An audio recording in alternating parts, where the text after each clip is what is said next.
I'm here in Brazil, out in the mountains, far from the city.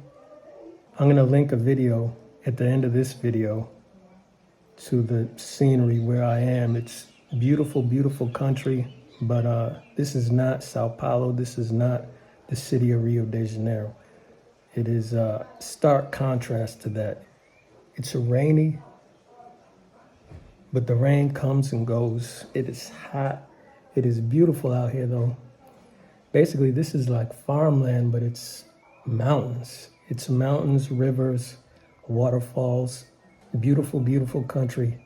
But I want to talk about international traveling and living abroad. Heading into the new year, it'll be 3 years now that I've been on the road, and I haven't stepped foot in the States since summer of 2022. So we're going on 3 years I've been abroad. I have not been back to the States since. I can't say I miss it. How I do it is I'm a software developer, and that's a job where you can work online. So you don't need to be in a physical space. And I've been traveling, living abroad before the pandemic. Before the pandemic, my job was remote, where I could work from home, I could work from coffee shops. And the pandemic made it a viable option for everybody. But it seems now jobs are trying to pull people back to the office for logistical reasons. I had a little bit of seniority in my last job, and there's a lot of political pressure to get people out of their homes and into office spaces because businesses rely on, workers being in offices. Think about your city where you work and think about, where you go to lunch and, spending money. It's an economy.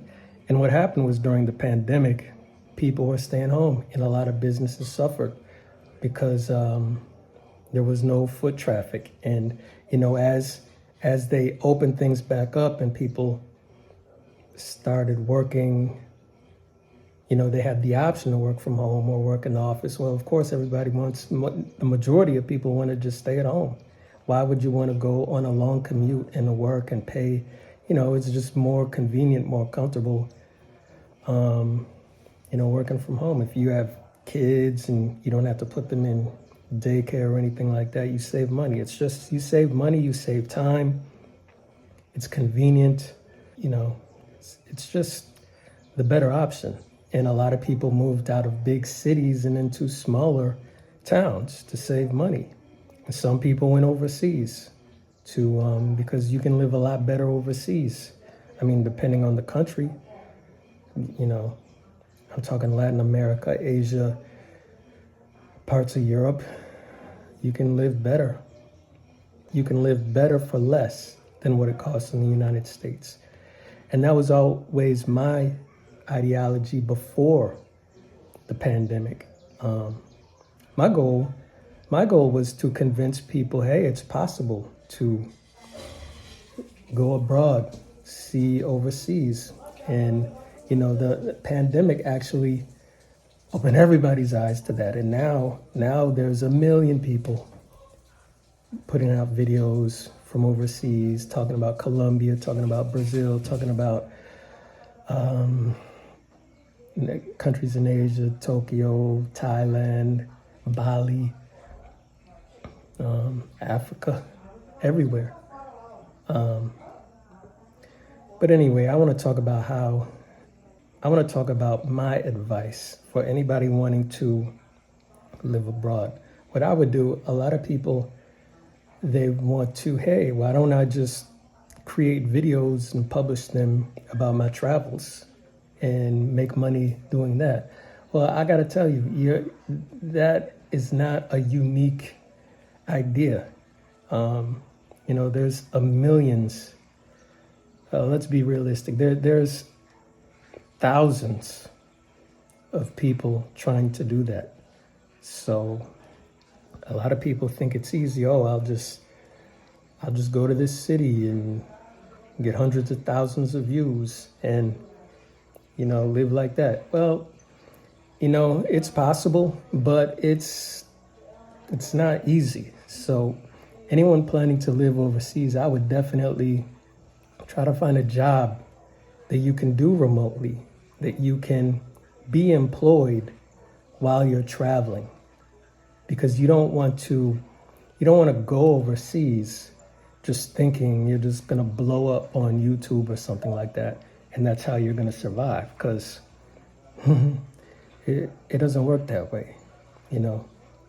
So what I would do is you're in the States and you want to leave, you want to travel abroad. What I would do is stay in the States, work hard. You don't have to do this in your 20s. You don't have to do this in your 30s. If you're a young person right now, don't have fear of missing out. Don't think, oh, I'm 29, I'm old, I gotta see the world. 29 is young. 29 is a baby. You have many more years to live. And I'm going to be doing this into my 60s, I'm going to, 70s. I'm going to be doing this. It's never too late to experience life abroad. It is so hot here. It is so hot. And I have the fan off. There's no AC. I have the fan off for the noise. And I'm feeling it right now. But yeah, so what I would do, I'm in the States. I want to go abroad. I would work. Focus on work. Save your money. You want to save as much money as you can. Say you do want to travel vlog or something like that. Well, have your channel started first and have it monetized, have it picking up traction. You don't want to think you can do that later and that the money will just roll in, because it doesn't work that way. I've been putting out videos forever and I'm not monetized, but I don't rely on that, and I'm not going to be on here, I'm not going to be begging for, I'd rather, no shade on people that do that, but, I'm not going to rely on others to finance my way through life. It's better to be your own controller, to gain. You be the worker, you work, you hustle, you gain. Don't expect others to fund you. I mean, some people get away with that. I don't know how they get away with that. They get away with that, props to them. But, you don't want to plan that. Don't plan to get by that way, because that is a plan to failure. What you want to do is figure out how to create income streams that you can do remotely, work online. There's other things you can do. A lot of people teach English, that's always, you need your, I think it's TEFL certification, and you can do that. But there's a lot of things you can do online to gain money, but start it first before you decide to live abroad, and have income coming in where you see you can grow that. You know what I mean? Don't expect it to come later.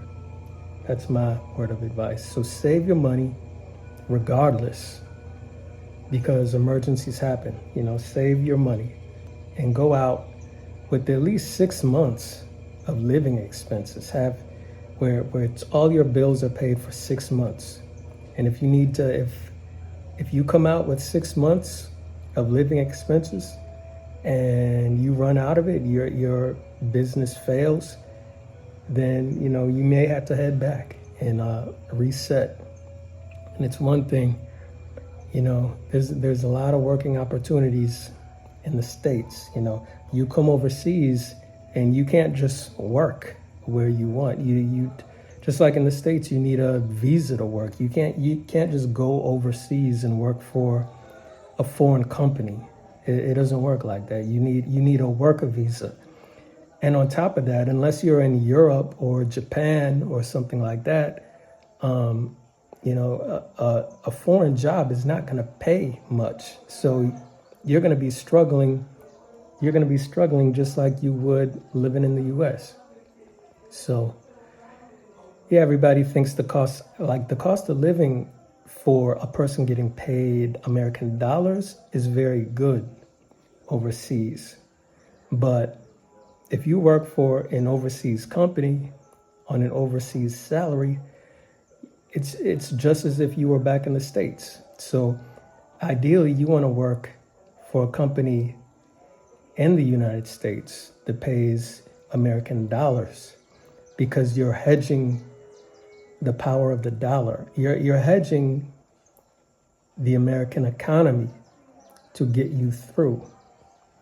We have a very strong economy.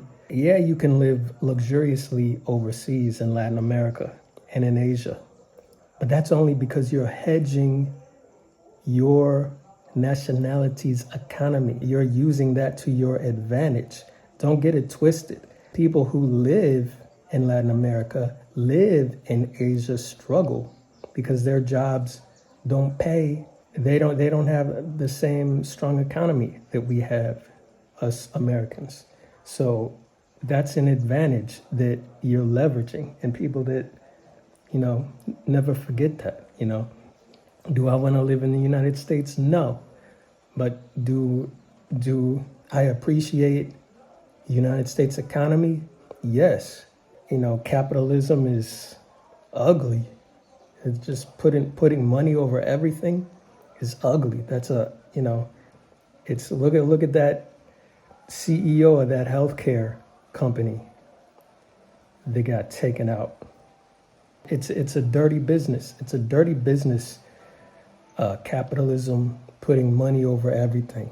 A company makes $100 billion this year. If they make it next year, that's a failure. They need to make $110 billion. If they're publicly traded on the stock market, you always have to be growing.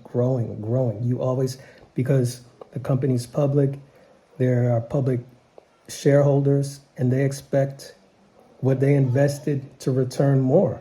So when they invest $10,000, they expect a return of $11,000 the next year. If Apple makes $1 trillion 1 year and they make $1 trillion the next year, they've failed. Because if I invest in Apple and a year later, what I put in is the same exact amount, I'm pulling my money out and I'm putting it into something else. So it's, capitalism is an ugly, ugly, ugly, ugly thing, but I benefit off it. So what can I really say? If I think there's better ways to go about it. I mean, it's like you don't have to put money over everything. So I'm back in Rio de Janeiro now. I'm back on Copacabana Beach. This is part 2 of that video. Unfortunately, I ran out of space and the video cut out. But I'm just going to continue, pick up where I left off. What I was talking about was, capitalism is ugly, but we benefit off the strong American economy. So what you want to do overseas is you want to leverage the American economy and live where your dollar goes further. I was saying that companies want us back in the office. Now, that doesn't mean that there are no more remote jobs. There's plenty of remote jobs. It's just that you need to get your skill set above the rest. You don't want to fall into the cracks. If you plan to live overseas, have a plan. You want to save as much money as you can. You want to have other income streams. You want to save about 6 months of living expenses. Have that in the bank so that you don't have to worry about having to run back home. That's going to protect you against emergencies. That's going to protect you. That's going to allow you to focus on what you need to do, and you're not going to have to stress about how you're going to pay the bills the following month. Then you want to have other streams of income, and you want these streams of income already set in place. You want to already be monetized. You want to already be gaining income. You don't want to move overseas without any kind of income coming in, thinking that you'll just figure that out later. Because unfortunately, the real world doesn't work that way. I plan to put out more videos about how you can make the move like I did overseas, and other streams of income, I want to cover cost of living and just go over my everyday, day-to-day, what I do on a daily basis. Like I said, I've been doing this for a long time now.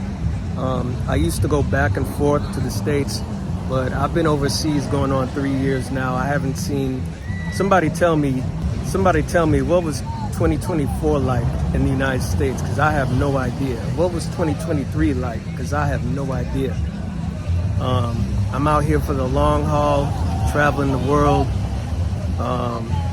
just trying to live out my best life. So I'm gonna wrap this video up. If you appreciate the info I'm giving, let me know. Hit me up. Let me know what you want to know. All right, everybody, signing out. Peace.